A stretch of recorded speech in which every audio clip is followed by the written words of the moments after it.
Saludos chicos, ¿cómo estamos? Ahora vamos a ver un poquito de la explicación que teníamos sobre los planos, sobre los diferentes planos, interpretación de ellos, algunas simbologías, entre otras cosas. Estamos hablando del lenguaje gráfico. Entonces, bueno, tenemos una de las primeras cosas que yo les mencionaba era el tipo de línea. Claro, son herramientas, son situaciones que nosotros siempre tenemos que tener en mente, se repiten y las utilizamos tanto en dibujo como para diseño, pero recalcarlos no cae mal. Entonces, los diseñadores digamos los profesionales técnicos empleamos ciertas convenciones gráficas en los dibujos para hacerlos comprensibles tanto para nosotros como para los clientes, consultores o constructores, mientras, digamos, de alguna manera tratamos de simplificar la explicación a través de las simbologías. Bueno, tenemos también el tipo o grosores de línea que son algo importante de considerar en los planos. Las líneas son esencialmente el lenguaje de un técnico y transmiten la intención del proyecto. Muestran los elementos del espacio que digamos, en algunos casos se seccionan o dirigen la atención visual de los lectores del plano hacia aspectos de jerarquía o tipo de intención. El técnico es quien determina el significado relativo de los diferentes grosores, bueno, el técnico y el diseñador. Y eh, bueno, sin embargo, las líneas más gruesas se, bueno, se utilizan para resaltar los puntos más altos o más cercanos a la vista, o sea que, digamos, tiene una prioridad, es lo que nos dirige a nosotros la vista y nos determina que está más cerca del observador. Bueno, también nos ayuda a señalar secciones de plantas, alzados, mientras que las líneas más delgadas determinan los elementos en proyección, como mobiliario o, digamos, u otros elementos, tal vez no tan importantes. Entonces nosotros tenemos líneas gruesas que son para marcos de lámina, el perfil de objetos y líneas seccionadas en plantas en las secciones. También media, digamos, estas líneas media y delgada, que estamos hablando punto 4, punto 2, punto 1, para cotas, objetos que no están seccionados y aquellos ocultos a la vista. Y tenemos líneas discontinuas o a rayas para objetos ocultos, tanto por encima, por debajo del plano de sección, entre otras cosas. También los ocupamos para ejes. Bueno, también las líneas de rayas pueden representar muchas cosas, desde objetos que están ocultos a la vista hasta objetos por encima del plano de sección, por ejemplo, armarios por encima de la encimera de una cocina, tipos de muros distintos o cambios de nivel. También pueden estar relacionados con la labor de los consultores, mostrando, por ejemplo, retículas estructurales, cableado eléctrico, iluminación, interruptores o conductores climatizados. Eh, Esos son como algunos usos. Nosotros en nuestro entorno, en nuestro país, tenemos un poco más limitado ese tipo de detalle, pero como, digamos, como respuesta que nosotros tenemos están los tipos de línea. Ahora, en un plano de planta, la jerarquía se establece mediante el cuidadoso uso de los tipos y grosores de línea.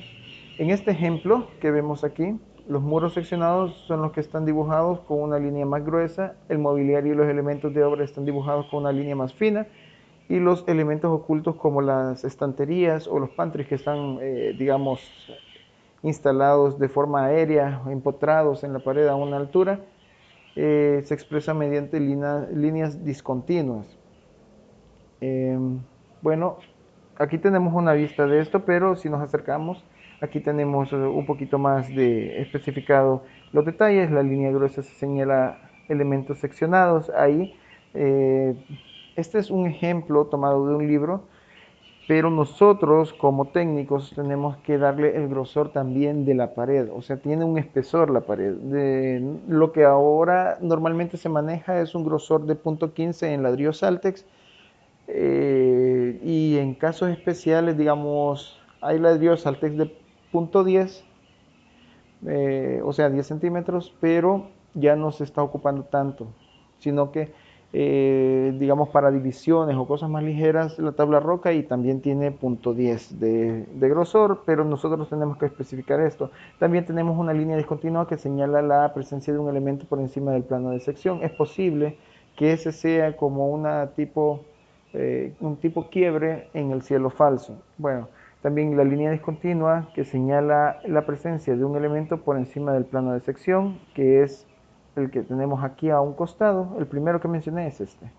El segundo es este, y es posible que sea un pantry que está empotrado en la pared. También tenemos línea de grosor medio que señala el perímetro de un objeto. En este caso es posible que sea digamos, una mesa de trabajo para la cocina, lo que se le conoce también como isla. Tenemos una línea fina que señala los detalles del interior de un objeto. Tenemos línea discontinua que señala una configuración oculta a la vista. Y, o sea, estamos hablando de este. Aquí está señalando este, pero es esto. O sea que hay, digamos, hay una estantería y tiene sus grosores y tiene su espesor el material. También tenemos línea discontinua que señala el barrido de la puerta. Nosotros le llamamos digamos, abatimiento de la puerta, y también tenemos líneas de corte. Aquí vemos que esta sección de esta pared está correcta. Aquí sí le estamos dando el espesor correspondiente. También tenemos que los símbolos utilizados en los planos proporcionan un lenguaje codificado a través del cual se especifican los elementos esenciales del dibujo en un ámbito determinado. O sea que cada simbología corresponde digamos, a lo hidráulico, a lo eléctrico, a lo arquitectónico, a lo estructural, entre otras cosas. Y a continuación ofrecemos algunos de los símbolos más usados en el dibujo. Pero también nosotros tenemos cierta libertad de crear nuestra propia simbología. En este caso, igual es un ejemplo de libro. Nosotros podemos cambiarle la simbología de por sí digamos, en nuestro país. Nosotros el detalle digamos, aquí un poquito más cerca, identificador estándar de dibujo, o sea que esto se lo ponemos, digamos, alrededor de algún detalle que nos interesa saber eh, con más fondo.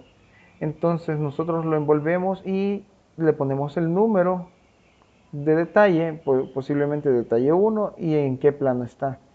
Esto se puede utilizar también en, digamos, simbología para secciones o elevaciones.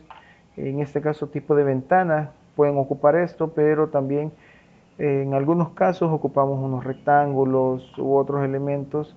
El tipo de puerta también, a veces le ponemos el rectángulo y lo especificamos como puerta 1, o sea, la letra P y el 1, o la ventana V1.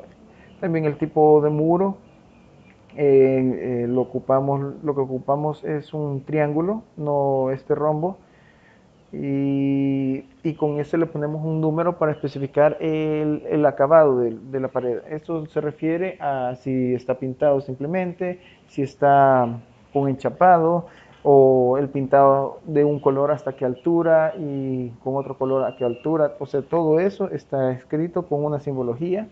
También tenemos las secciones o el detalle de secciones, también el detalle de ejes que tenemos acá, digamos, la rotulación del dibujo, que esto es súper importante porque no sabemos de qué corresponde cada dibujo y nosotros necesitamos informar al lector.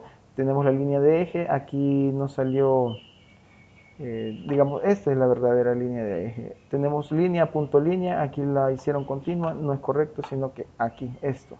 Bueno, denominación de la estancia, o sea que, digamos, para entrar en más detalle, qué lugar es, el nombre, también los revestimientos de los muros, pavimentos, el tipo de pavimentos, el tipo también falta aquí tipos de cielos, también dice otra vez acabados de muros, o sea, hay tantas simbologías que nosotros podemos aplicar, pero tenemos que dejar claro eso en un cuadro de simbologías.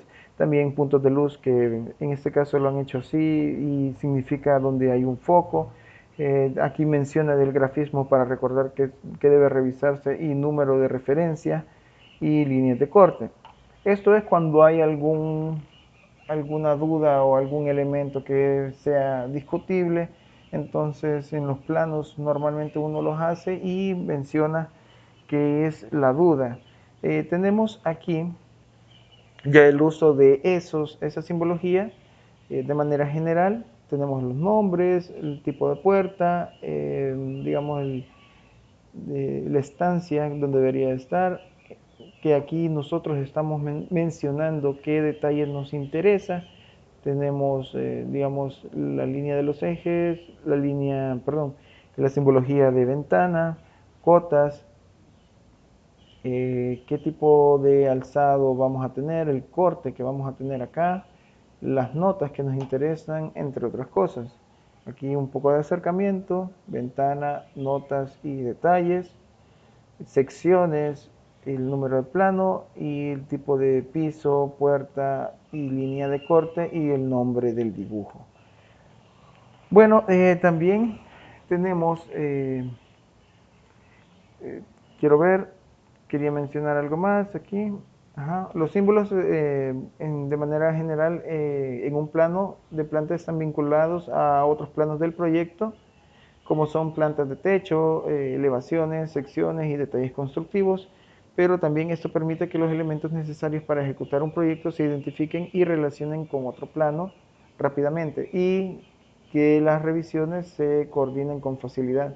Las dimensiones se designan en el dibujo mediante cotas en el perímetro del dibujo o en ocasiones en su interior, pero eso es en ocasiones.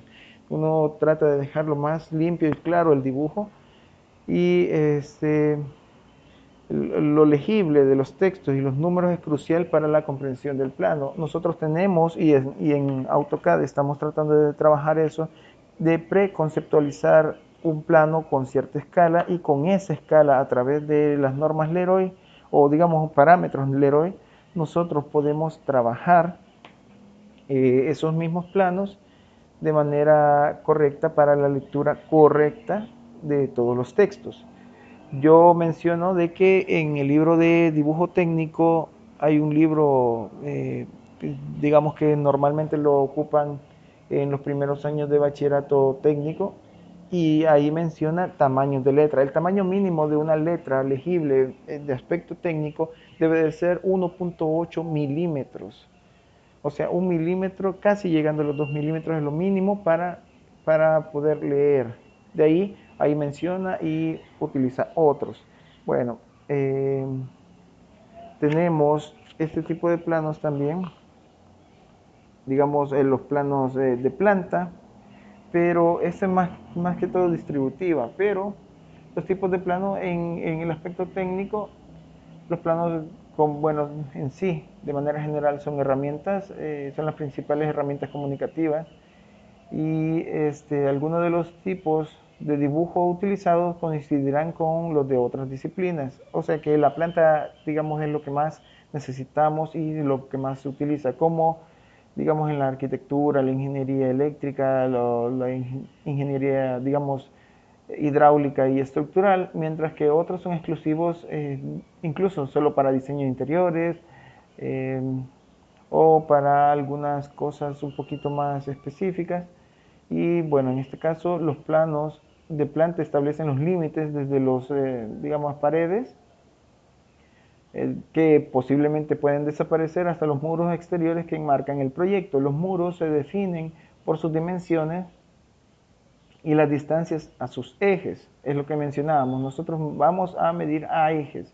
Las plantas deben estar dibujadas a escala que permitan comprender toda la información necesaria fácilmente. Tenemos, digamos, en el libro menciona que es una planta de techo. Para mí es una planta de cielo falso, con un poco de referencia en la iluminación y la distribución de ella.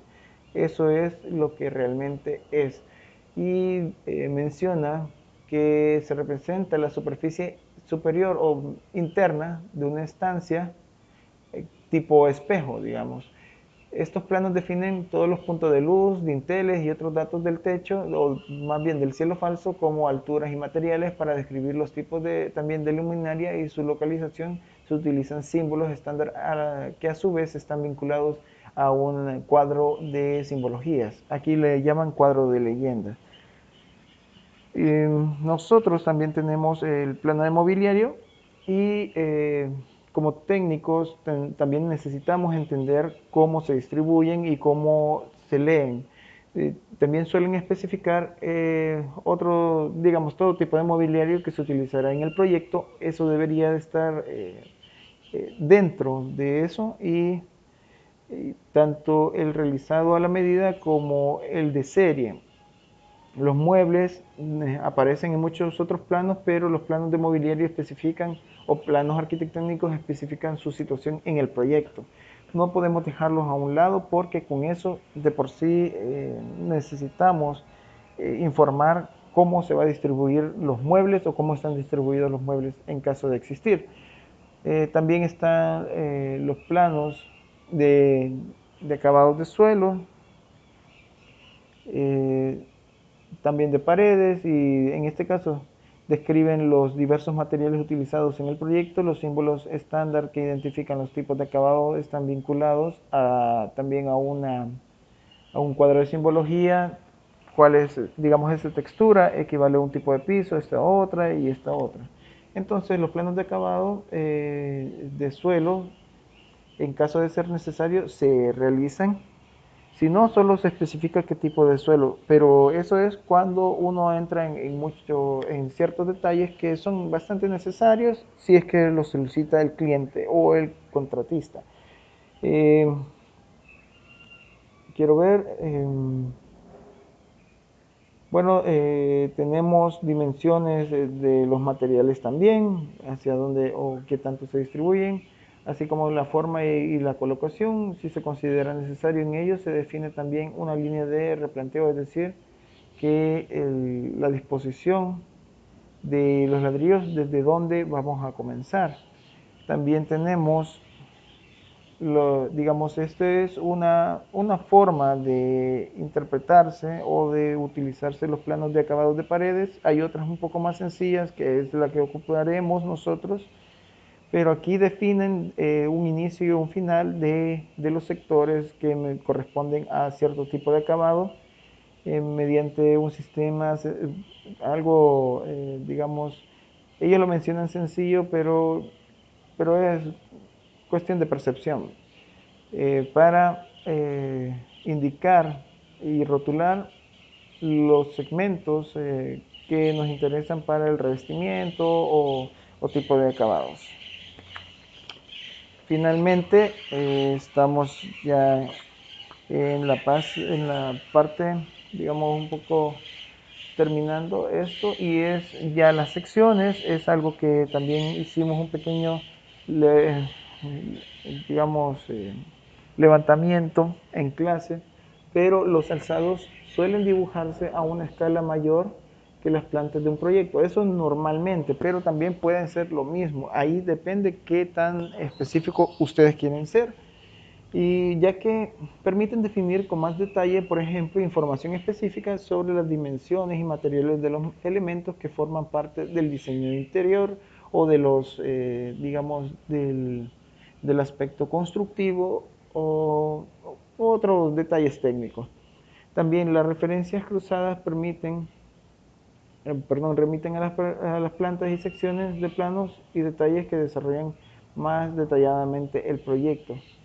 Bueno, en esta sección que tenemos acá destacan armarios, puertas, vidrios, elementos a la medida, entre otras cosas. Nosotros tenemos aquí un poco más grande, y tenemos a donde está un vidrio alto, donde está un vidrio lateral, que va a haber una sección. Esta sección ya la vamos a ver a continuación, y otras cosas como acá. Digamos qué detalle está acá, nos interesa, qué detalles es este otro y qué nos interesa, y que si este fondo es vidrio. Eh, También podemos especificar puertas, qué tipo de asientos son, entre otras cosas. Y la sección que estábamos viendo es con respecto a, digamos, este mueble, eh, digamos, también la disposición o cómo debe constituirse el elemento. Y pueden ser también secciones en paredes, eh, detalles de coordinación de instalaciones o detalles de carpintería. Y esos detalles que también son parte dentro de la comunicación gráfica y en este caso técnica, se realizan a una mayor escala que el resto de los planos del proyecto. Entonces esto se refiere a que a veces estos tipos de planos son escala 1 en 10, 1 en 1, 1 en 5. Algunos detalles se dibujan a escala superior a la real para explicar con claridad la intención del diseñador industrial o el contratista. Y en los dibujos del detalle los materiales se indican de manera simbólica y mediante rótulos también se especifican materiales, procedimientos o ejecuciones que deben emplearse, digamos tipos de acabado de un mueble, que si quiere abrillantado, que si quiere, digamos, esto barnizado, entre otras cosas. Bueno, eso sería todo, es un pequeño resumen, un repaso general de los detalles gráficos y representaciones del dibujo. Espero que les sirva y mucha suerte para el parcial.